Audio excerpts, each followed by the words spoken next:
우리 다 함께 인사 나눕시다. 샬롬. 샬롬. 네, 반갑습니다. 우리 한 번 더 인사 나눌까요? 울더라도 뿌립시다. 울더라도 뿌립시다. 네, 여러분들 오늘 교회 올 때 조금 힘드셨죠? 네, 죄송합니다. 제 잘못입니다. 네. 제가 예배를 인도하고 또 설교를 했으니까 제 잘못이겠죠. 그래도 이렇게 예배할 수 있는 곳이 별로 없습니다. 여러분들 부탁드리면 가까운 곳에 계신 분들은 차를 좀 두고 오셔도 좋을 것 같아요. 이제 교회가 지역의 민폐가 되는 상황이어서 차를 교차로를 막고 있는 중이잖아요. 그래서 사실은 제 탓이긴 한데 그래도 우리가 함께 예배드리니 좀 책임을 좀 나눠주면 좋겠고 오실 때는 그래도 가까운 데 계신 분들은 차를 좀 두고 오시는 게 어떻겠나 생각 듭니다. 자, 오늘 우리 중고등부 학생들이 연합으로 찬양을 했어요. 여러분 어떠셔요? 어떠셔요? 좋지요? 너무 이쁘지요? 얼마나 이쁜지 몰라요. 오늘 2부 때는 초등학생들이 했거든요. 어떡하면 좋아 그냥. 너무 예쁘더라고요.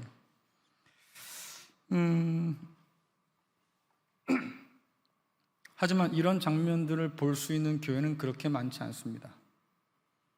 그런 모습을 찾아볼 수 없는 시대가 되었어요. 3040 세대가 점점 사라지고 그들과 함께 그들의 자녀 세대가 사라지기 시작했어요. 그래서 요즘 같은 세상에 우리 교회 학교에 있는 자녀들이 우리 옆에서 함께 있고 함께 예배 드린다고 하는 것은 정말 기적 같은 일입니다.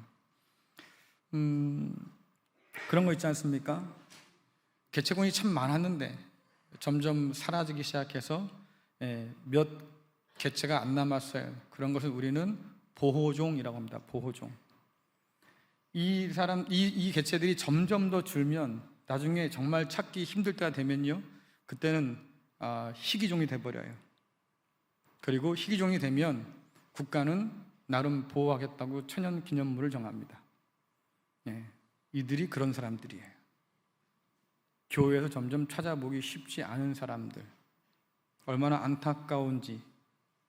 그래서 더더욱더 고맙고 더더욱더 감사한 생각이 듭니다. 다음 세대를 세우는 일, 그 일에 더욱 힘쓰는 우리 양평 장로 교회 될 수 있기를 간절히 소망합니다.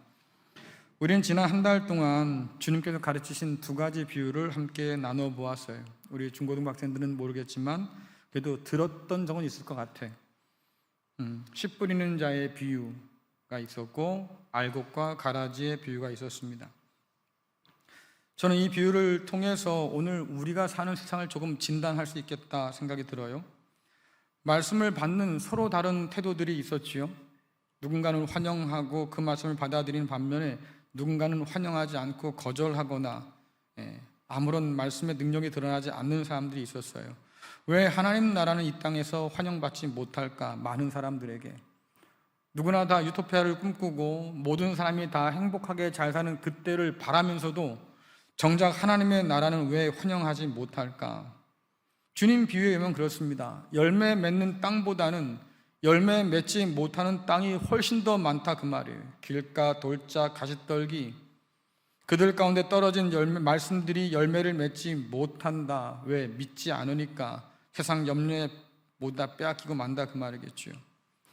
주님께서 그런 염려하신 적이 있어요. 내가 세상에 다시 올 때 너희 가운데 믿는 자를 볼 수 있을까라고 하셨는데, 이 말씀이 여러분 세상 사람들에게서 믿는 자를 찾는 것이 아니고요, 교회 안에, 공동체 안에, 믿음 안에 들어와 있는 사람 가운데서 정말로 믿는 자를 찾아볼 수 있을까를 주께서 걱정하잖아요.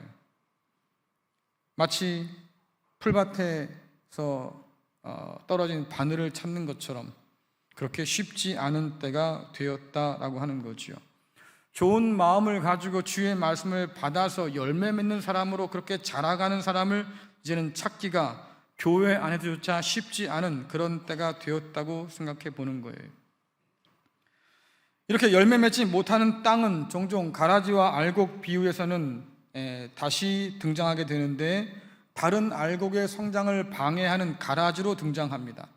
그러니까 비유는 좀 다르지만 그래도 열매 맺지 못하는 땅과 또 다른 비유의 가라지는 같은 사람이에요. 하나님 나라를 받아들이지 않을 뿐만 아니라 그 나라를 방해하는 사람이니까. 교회를 떠나서 돌아오지 않는 사람들, 교회 주변을 빙빙 돌기만 할 뿐 안으로 들어오지 못한 사람들을 가리켜서 가나안 성도라고 그럽니다. 가나안을 거꾸로 뒤집으면 안 나가잖아요.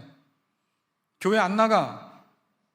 그래서 가나안 성도라고 그래요. 참 사람 머리도 좋아. 이름을 얼마나 잘 짓는지. 근데 문제는요, 왜 그 사람들이 가나안 성도가 되었을까 조사를 해봤어요. 조사해보니까 대다수의 사람들은 그렇습니다. 믿음을 잃어버린 게 아니에요. 기회가 되면 다시 교회로 들어오고 싶어 해요. 근데 왜 주저할까? 그들의 말이 그럽니다. 상처받았어요. 교회 안에서 실망했어요. 교회가 그들의 걸림돌이 되어버린 거예요. 열매 맺지 못하는 땅 혹은 가라지와 같은 사람들이 교회 가운데도 있어서 결국 그들에게 상처받아 떠나는 사람들인 거죠. 그들이 하는 얘기가 뭡니까? 교회는 싫은데 예수님은 좋아요. 우린 그래요. 그럼 다 됐지 뭐. 예수님 좋으면 그만 아닌가? 아니요, 여러분들. 예수를 온전히 믿으려고 하면 공동체 안에 있어야 되는데 공동체에 속하기 싫어해요. 왜? 또다시 상처받을까 봐, 또다시 아플까 봐. 그래서 열매 맺지 못하는 땅 혹은 가라지는 결국 어떤 사람들이냐? 누군가를 실족하게 하는 사람들이고, 주님 표현에 의하면 연자 맷돌을 메고 말입니다, 바닷가에 뛰어들어야 될 사람들이라고 하는데 그만큼 심판이 크다는 거 아니겠어요? 그러니 복음의 걸림돌이 되는 사람들이라고 하는 거지요. 여러분들, 그러니까 말씀 앞에 나와 있다고 하면 정신 바짝 차려라 그 말이에요. 그 말씀을 통해서 자신을 깊이 성찰하고 돌아보지 못하면 우리도 알지 못하는 사이에 그렇게 걸림돌이 되고 열매 맺지 못하는 땅이 되고 가라지가 되기 쉽겠다라고 하는 거예요. 열매 맺지 못하는 땅이나 가라지가 안타깝고 더 심각한 이유는 뭐냐면 그들이 우리 자녀 세대에게 미치는 아주 심각한 영향 때문이에요. 여러분들, 이제는요, 신앙을 위협으로 물려주는 일이 그렇게 당연하거나 쉬운 일은 아닌 거예요. 예전에 제가 신방하다 보면 그런 분들 많았어요. 아유, 우리 목사님 저는요, 벌써 신앙이 4대째예요 3대째예요 우리 할아버지 때부터 믿어가지고요, 아주 우리는 그런 믿음 가운데 아주 잘 서왔던 사람들인 거예요. 이런 얘기 많이 들었어요. 지금 신방 가면 어떤 얘기 하신 줄 아십니까?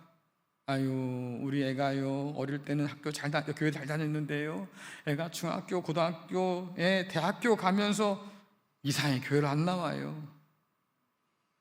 그러니 이 사람들이 얼마나 대단한 사람들이냐고.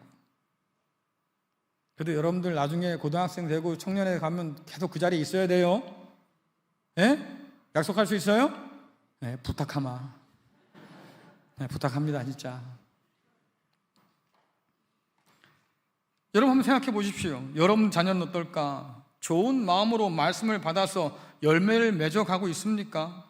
더 좋은 땅이 되어도 시원치 않을 판에 말입니다. 오늘날 우리 자녀들은 오히려 길가나 돌짝이나 혹은 10중 8구예요. 가시떨기 밭을 점점 닮아가요.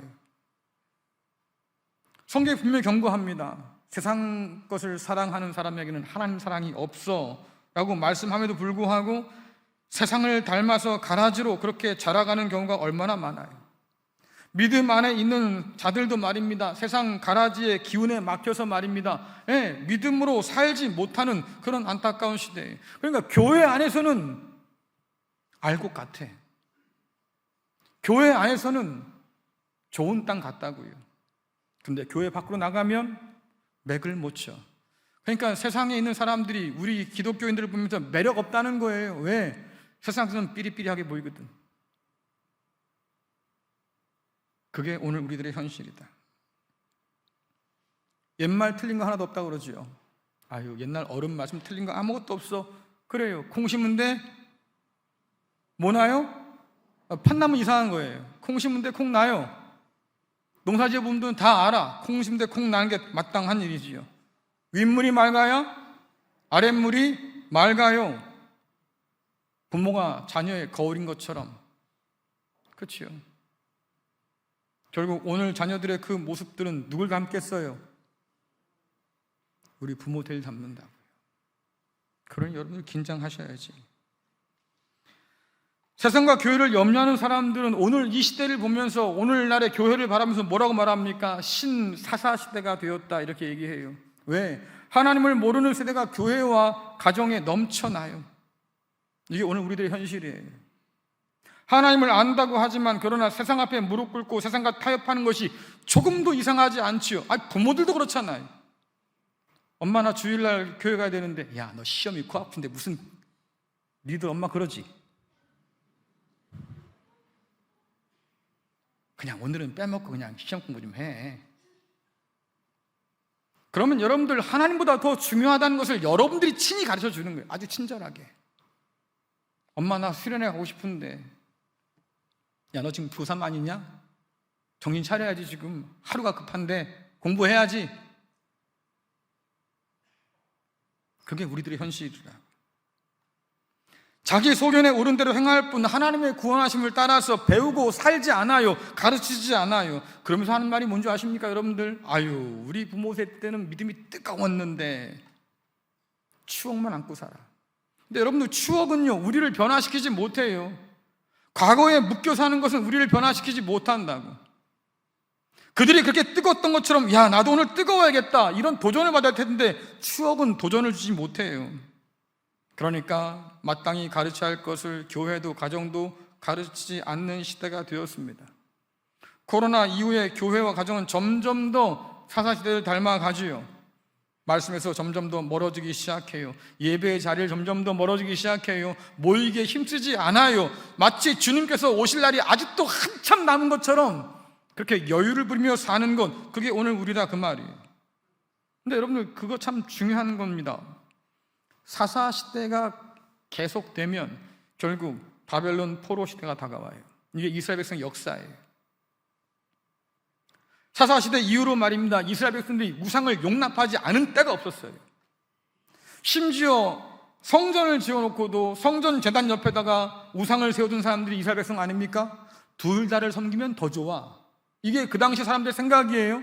신들은 많으면 많을수록 좋은 거지. 이게 그 당시의 사람들의 생각이에요. 하나님이 그게 밉다고 싫다고 그러면 안 된다고, 너희는 언약 백성이니까 그러면 안 된다고 그렇게 말씀하셔도 끝끝내 그들이 하나님께 돌아오지 않아요. 그래서 어떡합니까? 그 사사시대가 끝나지 않아서 결국 바벨론 포로 시대가 된 거잖아요. 제가 이 시대를 바라보면서 걱정하는 이유는 바로 거기에 있어요. 예루살렘 성전이 불타고 약탈당하고 완전히 무너져 망한 그 시대, 오늘 우리는 괜찮겠어요? 주님께서 계시록에서 뭐라고 말씀하십니까? 교회들아, 성령이 교회를 향해서 하는 얘기를 좀 들어봐라. 귀를 기울여 들어라. 그거 못 들으면 니들 망한다고, 얻어맞는다고. 이스라엘 백성이 그렇게 망했던 것처럼 너희도 망한다고 분명하게 경고하심에도 불구하고 이 시대는 눈도 깜짝하지 않는 시대가 되었어요. 오늘 우리가 읽은 시편 126편은 예루살렘으로 돌아온 그 당시 포로들의 상황들을 우리에게 보여줘요. 여러분 1절부터 3절 말씀은 바벨론 포로에서 돌아와서 예루살렘으로 돌아온 사람들의 어떤 감격, 기쁨을 아주 힘있게 노래하고 있거든요. 함께 읽어볼까요? 1절 3절 말씀 같이 읽습니다. 시작. 여호와께서 시온의 포로를 돌려보내실 때에 우리는 꿈꾸는 것 같았도다. 그때 우리 입에는 웃음이 가득하고 우리 혀에는 찬양이 찼었도다. 그때 문 나라 가운데서 말하기를 여호와께서 그들을 위하여 큰 일을 행하셨다 하였도다. 여호와께서 우리를 위하여 큰 일을 행하셨으니 우리는 기쁘도다. 아멘. 입에서 웃음이 떠나지 않았다. 우리의 혀에 찬양이 가득 찼었다. 우리는 기뻐서 소리를 질렀다. 이런 표현들이 가득한데 왜 그럴까요? 바벨론이 망할 줄 몰랐어요. 그런데 어느 날 갑자기 바벨론이 망했어요. 믿을 수가 없는 노릇이지. 아니 그 강대국 바벨론이 어떻게 망했을까? 페르시아의 고레스가 등장해서 바벨론을 멸망시켰는데 역사의 기록을 보면 바벨론 성 사람들이 문을 열어줬어요. 그리고 페르시아 고레스가 무혈 입성해서 바벨론을 차지하고 주인이 되었어요. 여러분, 아무도 상상하지 못했던 일이에요. 천하를 호령하던 그 바벨론이 어떻게 그토록 맥없이 무너질 줄 아무도 몰랐지요. 페르시아 고레스 왕이 말입니다, 왕좌에 앉아가지고 명령을 내립니다. 이제 모든 포로들은 너희들의 고향으로 돌아가라. 여러분, 그 소리 들었을 때 얼마나 놀랐을까? 야, 이게 꿈이냐 생신이야? 그렇죠? 서로 볼도 꼬집어 보고 한번 뺨도 때려보고, 야, 진짠가 보다 난리가 났지요. 그래서 그 기대와 기쁨을 가지고 고향 예루살렘으로 돌아왔어요. 기쁨을 가지고 찬양 가운데서 그들이 웃음이 떠나지 않는 그런 놀라운 꿈들을 바라보고 말이죠, 돌아왔는데 안타까운 게 뭐겠습니까? 예루살렘 성의 회복이 예전 같지 않아요. 더뎌요. 사람들의 수가 부족하고요, 성은 여전히 무너진 채로 남아있고요, 성전을 짓긴 했는데 이게 보잘것 없어가지고 그 옛날 솔로몬 성전과는 비교할 수 없을 뿐만 아니라 바벨론에서 그들이 봤던 성전하고는 정말로 비교하기도 어려울 만큼 아주 초라한 성전이 되고 말았다, 그 말이죠. 역사를 보니까 이스라엘 백성들이 포로 귀환할 때 3번에 걸쳐서 옵니다. 첫 번째, 그리고 수십 년 지난 다음에 두 번째, 또 지난 다음에 세 번째가 오는데 한꺼번에 오지 않은 이유가 뭘까요? 그렇게 포로로 산 것이 지겨웠다고 하면 당장 달려올 텐데 그럴 수가 없던 거지. 왜? 바벨론의 삶을 정리하고 돌아오는 게 쉽지 않은 거예요. 70년을 살면서 내가 뿌리를 내렸는데 말입니다, 이거 다 내려놓고 다시 예루살렘으로, 그 무너진 성으로 돌아온다? 마음이 허락하지가 않는 거지요. 포로 잡혀가서 그들이 처음에 바벨론을 봤을 때 충격 그 자체였습니다. 불타버린 예루살렘 성전이 제일 화려한 줄 알았어요. 제일 큰 줄 알았어요. 근데 바벨론에 가니까요, 될 것도 아닌 거지. 바벨론 신들이 얼마나 크고 화려한 신전을 갖고 있는지, 또 그 신전마다 말입니다, 얼마나 많은 사람들이 모여서 그렇게 예배한다고 하는지, 야, 대단하구나 바벨론. 그들이 쌓은 그 성곽의 유용은 또 얼마나 대단합니까? 누구도 함부로 넘보지 못할 만큼 그런 단단한 성을 쌓았어요. 그 성 안에 말입니다, 세상에서 가장 발달된 도시 문명이 자리하고 있었다, 그 말이에요. 그러니 그것을 바라보는 순간 눈이 뒤집히지요. 야, 우리 예루살렘이 얼마나 초라하냐. 우리는 그냥 우물 안의 개구리에 불과하구나. 그 세상을 보고 나니까 마음이 달라져요. 하나님의 언약을 붙들고 믿음 가지고 돌아갈 날들을 바라기보다는 어떻게 하면 이 화려한 바벨론에서 삶을 뿌리내릴 수 있을까? 이 세상에서 말입니다, 담고 싶고 성공하고 싶고 어떻게 하면 바벨론 사람들과 같은 삶을 살 수 있을까? 심각한 유혹이 되는 거예요. 바벨론이 무너지고 페르시아가 그대로 그 나라를 이어받았습니다. 예루살렘으로 돌아가는 고레스 칙령이 선포되었을 때 많은 사람들이 돌아가기를 거절했어요. 왜? 두고 가기 너무 아까웠거든. 포기하기 너무 아까웠거든. 예루살렘으로 돌아와서도 여러분들 이 유혹은 사라지지 않아요. 왜냐하면 그 이후에 말입니다, 예루살렘을 점령한 게 뭐였습니까? 여전히 강력한 페르시아, 그게 망하고 나니까 헬라 제국, 그게 망하고 나니까 로마 제국이 들어서는데 화려한 그런 문화를 앞세워서 강력한 무력을 가지고 그 땅을 지배하기 시작하는 거예요. 유대인들이 볼 때는 하나님 별것 아닌 거지. 야, 저 제국에 비하면 우린 정말로 보잘것없는데 우리도 저런 제국의 문명을 받아들이고 그렇게 우리도 세상에서 말입니다, 보란 듯 살아봐야 될 텐데, 이렇게 유혹받는 사람들이 굉장히 많아지기 시작했어요. 다니엘서를 보면요, 불구덩이와 사자굴에서도 믿음을 지킨 다니엘과 그 세 친구들 이야기가 나오잖아요. 그렇죠? 충분히 부인할 수 있고 살려고 하나님을 버릴 수도 있는 상황 속에서 끝까지 믿음을 지킨 그들의 이야기를 왜 거기다 써놨을까? 그만큼 그 당시에 유혹받는 사람들이 많았다, 그 말이에요. 그래서 그렇게 기쁨으로 돌아왔던 사람들의 노래가 바뀌어요. 4절부터 6절 말씀에 보면 바벨론에 남아있는 유대인들이 속히 예루살렘으로 돌아오게 해달라고 하나님께 간절히 간구하지요. 여러분들 시편 126편 4절 말씀 같이 읽겠습니다. 시작. 여호와여, 우리의 포로를 남방 시내들같이 돌려보내소서. 아멘. 돌려보내소서, 그 얘기는 뭐냐면 돌아오게 해주셔서, 그 말이에요. 이것을 히브리어로 말하면 슈바라는 뜻인데 돌아오다, 돌이키게 하다라고 한 동사 슈브와 같은 말이에요. 여러분, 슈브라고 하는 말은 하나님께서 예언자를 통해서 이스라엘 백성에게 계속해서 했던 말씀이에요. 돌아와라, 돌아와라. 내가 너를 용서할게, 돌아와라. 바알을 버리고 우상을 버리고 내게로 돌아오면 너희가 산다. 예언자를 보내서 그렇게 전달을 했는데 말입니다. 백성들이요, 예언자를 가뒀어요. 돌 던져서 죽이기도 하고 핍박하기도 하고 아예 그 말에 귀를 기울이지 않았다고. 그러니 하나님께서 백성을 향해서 돌아오라는 그 말씀이 얼마나 간절했겠습니까? 마찬가지로 예루살렘에서 지금 바라보는 사람들은 포로에서 돌아오지 않은 사람들 기다리고 있는 거예요. 하나님, 그들을 좀 돌아오게 해주십시오. 돌아오게 해주십시오. 왜? 그래야 우리가 좀 힘을 얻지 않겠습니까? 이 성을 좀 재건할 수 있지 않겠습니까? 근데 돌아오지 않고 있잖아요. 그러니 하나님께 강력하게 구하는 거예요. 남방 시내들이란 표현은 이스라엘 남단에 있는 네게부 사막 혹은 광야를 얘기하는데, 광야에 여러분들 강이 흘렀어요. 근데 건기가 되면 물기가 없잖아요. 그러니까 강이 바싹 말라서 강 자리만 남아요. 근데 우기가 되어서 비가 내리기 시작하면 이 물들이 어디서 모이는지 그 강에 물이 차기 시작하고 다시 흐르기 시작한다, 그 말이에요. 오늘 신이 뭐라고 간구하는 겁니까? 하나님, 말라버린 강에 다시 물이 차서 흐른 것처럼 돌아오지 않는 그 포로들이 속히 돌아오도록 해 주십시오. 이게 그들의 간구예요.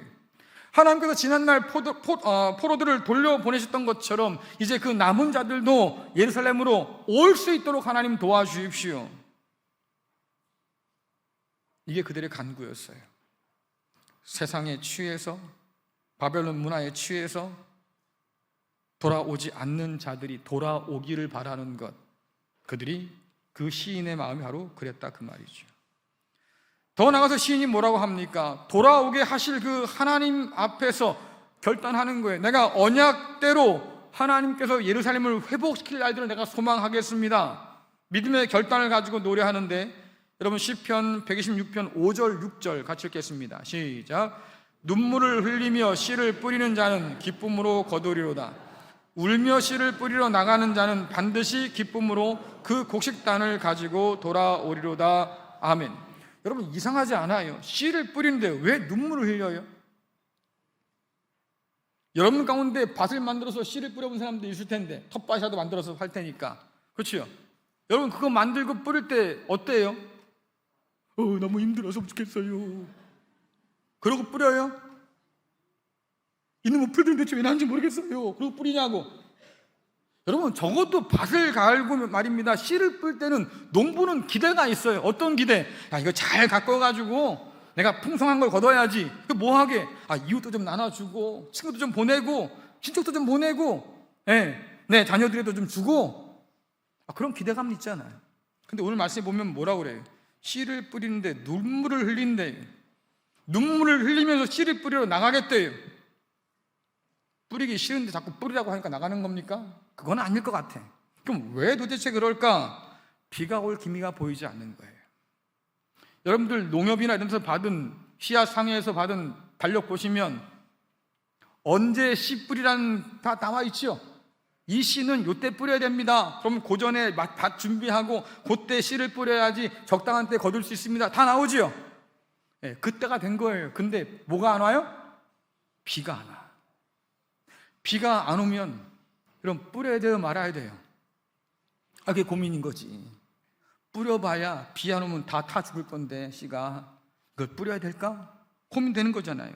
뭐 지금 봄비가 밖에 잘 오는데, 지난 겨울에도 눈이 제법 많이 와서 봄 가뭄이 없었어요.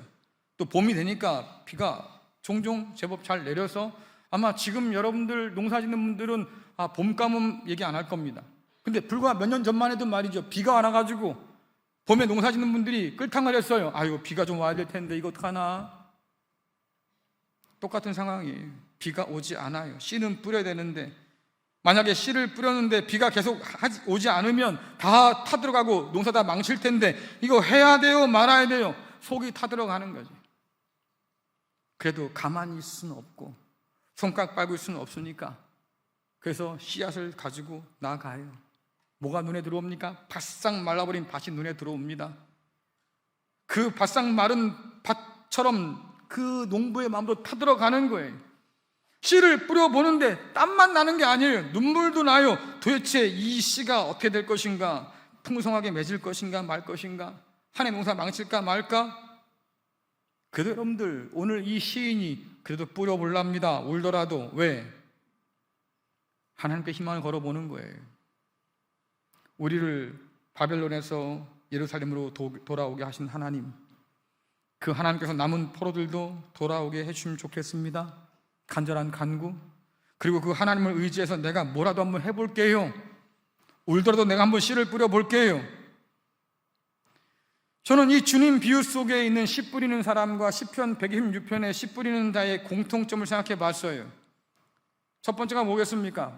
절망적인 상황 속에서 기대를 품고 씨를 뿌려요. 애써 뿌린 씨가 말입니다. 열매 맺지 못하는 땅에 떨어지면 얼마나 속이 상하겠습니까? 더군다나 그렇게 뿌려가지고 잘 가꾸고 있는데 말입니다. 원수가 밤에 가라지를 뿌려놓고 갔어요. 농사를 방해하고 망치려고 하지요. 그러니 그걸 바라보고 있으니 얼마나 속이 뒤집히겠어요. 그런데 비유 속 농부는 뭐라고 그래요? 열매 맺지 못하는 땅에 떨어져도 원수가 방해해서 가라지를 뿌려두어도 좌절하거나 낙심하지 않아요. 오히려 씨를 더 뿌리고 가꾸기 위해서 애를 쓰지요. 시편 126편의 시인도 마찬가지. 기대할 것이 없는 상황에서 울더라도 씨를 뿌린다고 합니다. 왜? 죽이 되든 밥이 되든 뭐가 됐든 일단 뿌리고 보는 것이요. 왜? 뿌리는 것조차 하지 않는다고 하면 결국 거둘 것도 없잖아요. 차라리 뿌려놓고 비가 오기를 바라는 게 낫지. 뿌리지도 않았는데 비가 내리면 낭패 아니겠어요? 그러니까 일단 내가 할 일은 하고 보자. 하나님께서 뭔가 하시겠지. 그런 기대를 가지고 지금 씨를 뿌렸다 그 말이에요. 두 번째 공통점이 뭐겠습니까? 씨 뿌린 자의 비유 속에 있는 사람과 또 시편 126편의 시인의 공통점 중에 하나는 풍성한 열매에 대한 기대가 있어요. 좋은 땅에 떨어진 씨앗은 100배, 60배, 적어도 30배 풍성한 열매를 맺는다 하잖아요. 가라지와 함께 밀이 자라겠지만 그러나 결국 끝까지 견디다 보면 알곡으로 남아서 그 알곡을 걷어서 곡간 안에 들어간다고 해요. 오늘 우리가 읽은 시편의 말씀 뭐라고 그럽니까? 울며 씨를 뿌리는 사람은 기쁨으로 단을 거둘 것이다. 풍성한 수확이 있겠다고 분명히 말씀하셔요. 그러니 그것을 바라보면서 오늘 씨앗을 뿌리고 심는다 그 말이죠. 울며 씨를 뿌려야 했던 자가 추수단을 하나를 안고 기뻐하는 모습 한번 생각해 보세요. 여러분 얼마나 기쁘면 큰 소리까지 지른다고 했겠어요? 그러니 여러분들 뭔가를 얻고자 하신다고 하면 뿌려야 돼요. 울더라도 뿌리세요. 낙심돼도 뿌리세요. 속상하더라도 뿌리세요. 오직 씨를 뿌리는 사람만이 기쁨으로 거둘 수 있는 하나님의 은혜를 맛보게 된다고 하는 것. 여러분 바울이요 복음을 전하면서 뭐라 그럽니까? 내가 뿌리고 아볼로가 물을 주었다. 내가 심고 아볼로가 물을 주었어. 자라게 하시는 분은 누구예요? 하나님이에요. 사실 그가 웃으면서 씨를 뿌린 사람이 아니에요. 눈물로 씨를 뿌렸어요. 왜? 복음을 전하는데 얻어맞고 감옥에 갇히고 돌에 맞고 비방을 당하고 중상 모략과 함께 말입니다. 심지어 교회 안에서 대적들이 일어나서 말이죠 바울을 치려고 하기도 하고 얼마나 억울해. 그렇게 길을 쓰고 복음을 위해서 애를 썼는데 말입니다. 돌아온 건 맨날 배고프고 춥고 얻어맞고. 그러니까 눈물 아니면 뿌릴 수가 없는 씨가 바울이 전한 복음이었습니다. 그런데 여러분들 그가 낙심하지 않고 그 일을 감당하면서 자기 제자인 디모데에게 편지를 써요. 너도 때를 얻든지 못 얻든지 말씀을 전해야 돼. 가르쳐야 돼. 여러분 그게 설교자의 숙명이에요.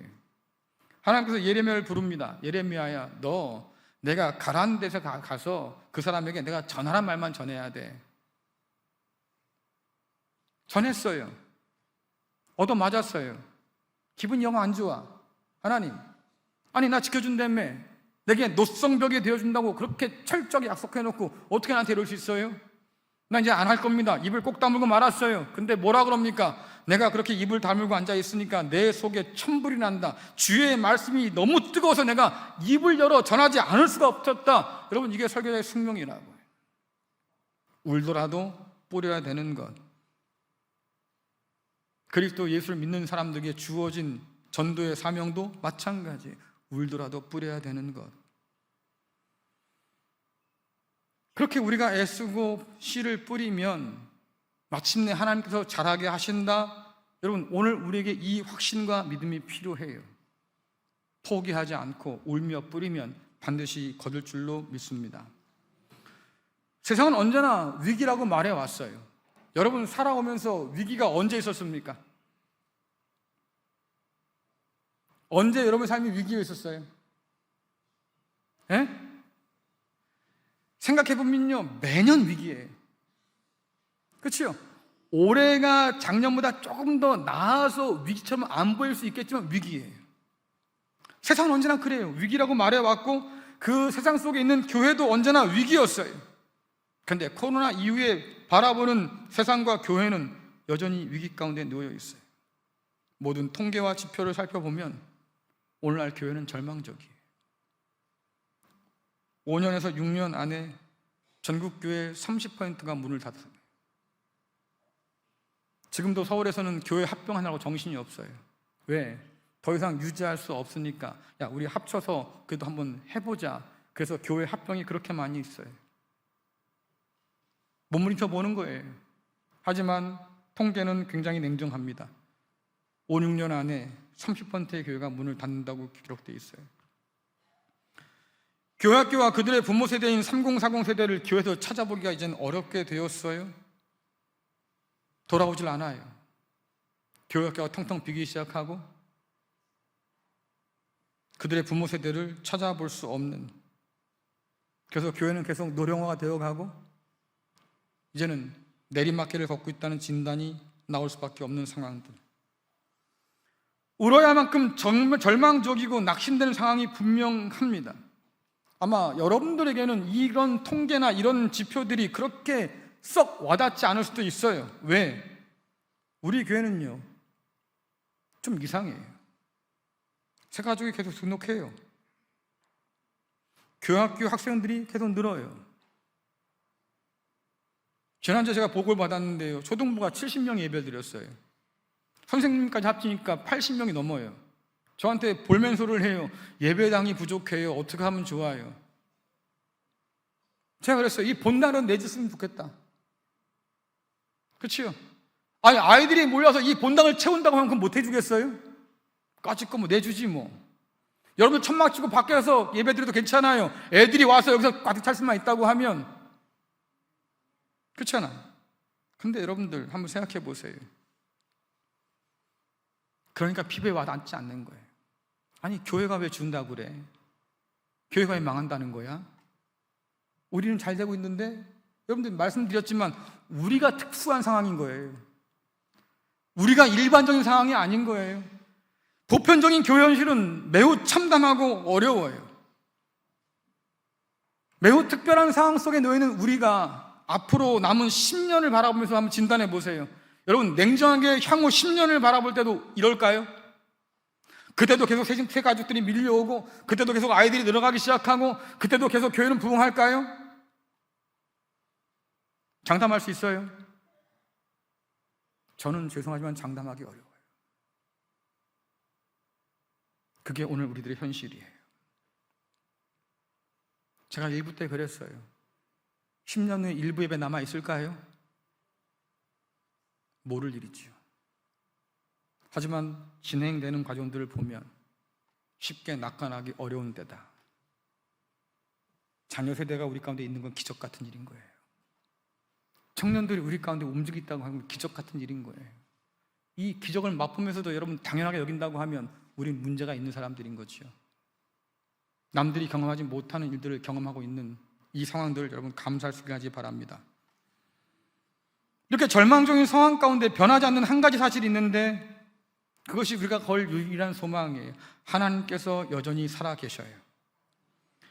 살아계신 하나님께서 위기 때마다 신실한 사람들을 다시 세우시고 그들을 통해서 일하시고 그들이 눈물로 씨를 뿌린 까닭에 오늘 저와 여러분이 이 자리에 서 있는 거지요. 하나님께서 오늘도 살아계셔서 우리 가운데 일하신다는 것, 그것을 바라보고 희망을 버리지 않고 내가 감당할 일들을 오늘 하는 것, 내가 눈물로 씨를 뿌리겠습니다 했던 바로 그 사람들을 통해서 오늘도 하나님은 기쁨을 거두게 하시는 분이에요. 그러니 여러분들 울더라도 뿌리세요. 부모의 눈에, 자녀의 눈에 눈물 마를 날이 없는 이 세상이지만 그래도 여러분들 뿌리세요. 거둘 수 있을까 싶을 때 여러분 뿌리세요. 밑 빠진 독에 물 붓기라고 그래도 뿌리세요. 어떤 분이 그래요. 아니 애들 뭐 헌금도 집게 하는데 걔네들한테 뭐 얼마 쏟아 부어야 됩니까? 청년들 뭐 헌금해봐야 얼마 되는데 그거보다 다 갖다 쏟아 부어줍니까? 아니 여러분들 뭐 남길 거예요? 우리가 주식회사도 아니고 말입니다. 손익분기점 써가지고 우리가 무슨 이익을 볼 거예요? 그거 아니잖아요. 우리 교회에 그런 분이 없는 게 너무 감사한 거예요. 다른 교회에서 어떤 분들이 그랬다는 얘기를 제가 전해 들었어요. 속상하기도 하고 참 실망스럽기도 한데, 자녀 세대를 위해서 우리가 뭔가를 할 수 있다고 하면 여러분들 지금 하세요. 넋 놓고 있을 때가 아니라 그 말이에요. 앞으로 10년을 한번 생각해 보십시오. 지금 30, 40 세대가 10년 후면요 이제는 50, 60 세대로 갈 거예요. 그들의 어린 자녀들이요 교회 학교에서 이제는 청년으로 올라가게 될 거예요. 그렇죠? 그들이 주역인 거예요. 오늘 그들을 세우지 못하면, 오늘 그들을 위해서 눈물 흘리지 않으면, 오늘 그들을 위해서 뭔가를 심고 뿌리지 않으면 우리 역시도 텅 빈 교회로 남게 될 거다.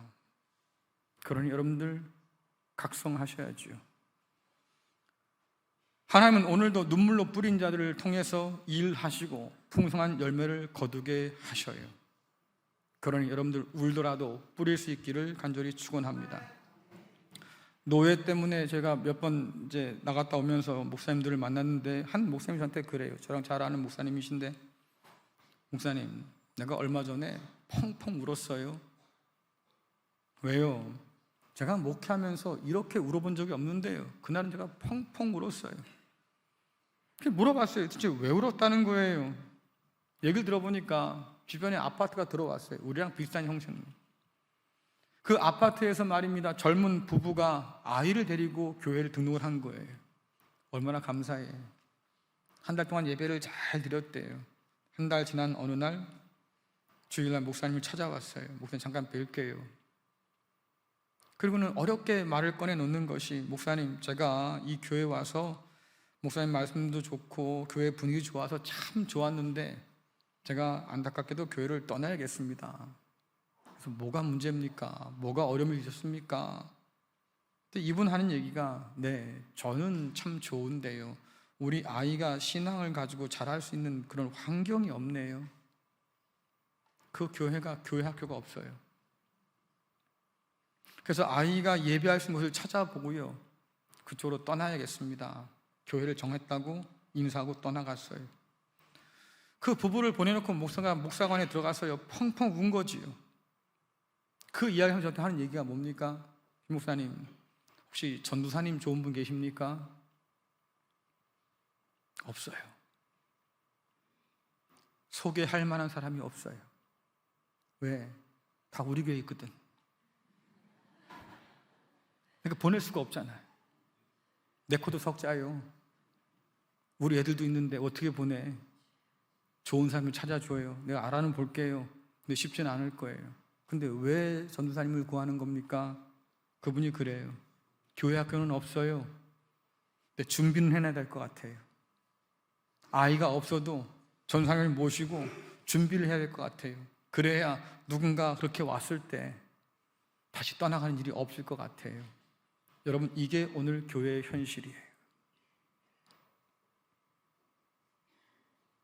여러분의 자녀 세대가 사라지고 있다고. 그 자녀들의 자녀 세대가 또 사라지고 있어요. 이게 오늘 교회의 현실이에요. 그러니 여러분들 뿌리려고 하면 나중이 아니라 지금부터 뿌리세요. 울더라도 지금 뿌리면 나중에 기쁨으로 단을 거둘 때가 와요. 왜?